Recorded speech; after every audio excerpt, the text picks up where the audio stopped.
Une des questions que je me suis posée en faisant ce travail, c'est pourquoi il y a de la terre sur la terre et comment il y a de la terre sur la terre.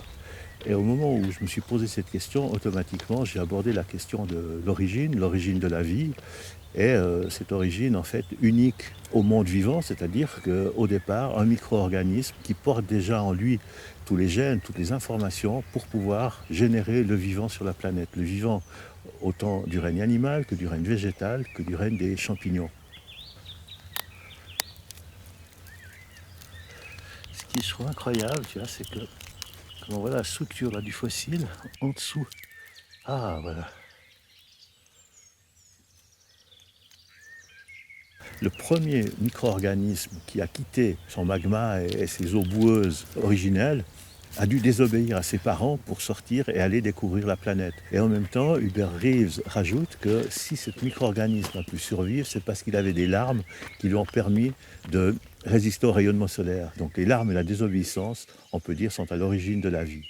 Pour revenir de façon plus concrète, euh, cette origine du vivant, en fait, c'est la putréfaction des végétaux qui génèrent à la fois la terre, qui génèrent la matière organique, mais c'est aussi l'humus et les grandes quantités d'humus qui vont permettre aux végétaux de croître. Et ces végétaux vont être la source principale d'alimentation pour le monde animal.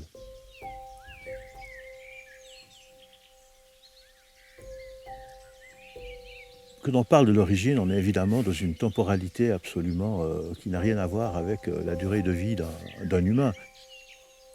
Les premières formes végétales qui apparaissent sur la planète, ce sont les mousses qui, sur des centaines de millions d'années, vont évoluer lentement, lentement. On estime à peu près à 1,2 milliard d'années l'apparition des premières mousses, et la première fleur éclot sur notre Terre il y a 174 millions d'années.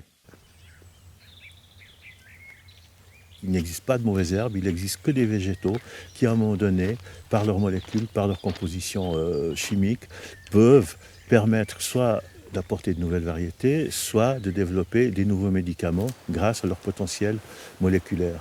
Et c'est pour ça que la préservation de la biodiversité, elle est absolument essentielle pour la survie du vivant et pour notre survie à tous. Dans cette grande histoire entre l'homme et le végétal, il y a un moment vraiment charnière qui est relativement récent par rapport à l'évolution des végétaux et l'évolution en général. C'est le moment où les hommes se sédentarisent, où ils quittent leur statut de chasseurs-cueilleurs, où l'espace n'est dessiné que par l'horizon, que par le cours d'eau libre des rivières, par les forêts.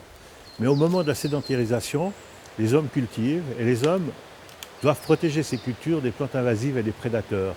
Donc il faut faire des palissades, il faut faire des murs. Et au quotidien, sous leurs yeux, cet espace dessiné génère, à mon avis, l'origine de la propriété privée.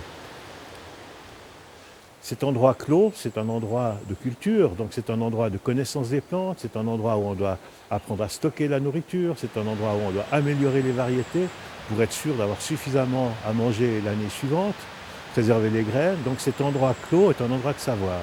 Et je pense que ces trois éléments liés à la propriété privée, c'est-à-dire savoir, pouvoir et propriété privée, restent parmi les trois piliers très forts du développement de l'humanité jusqu'à nos jours.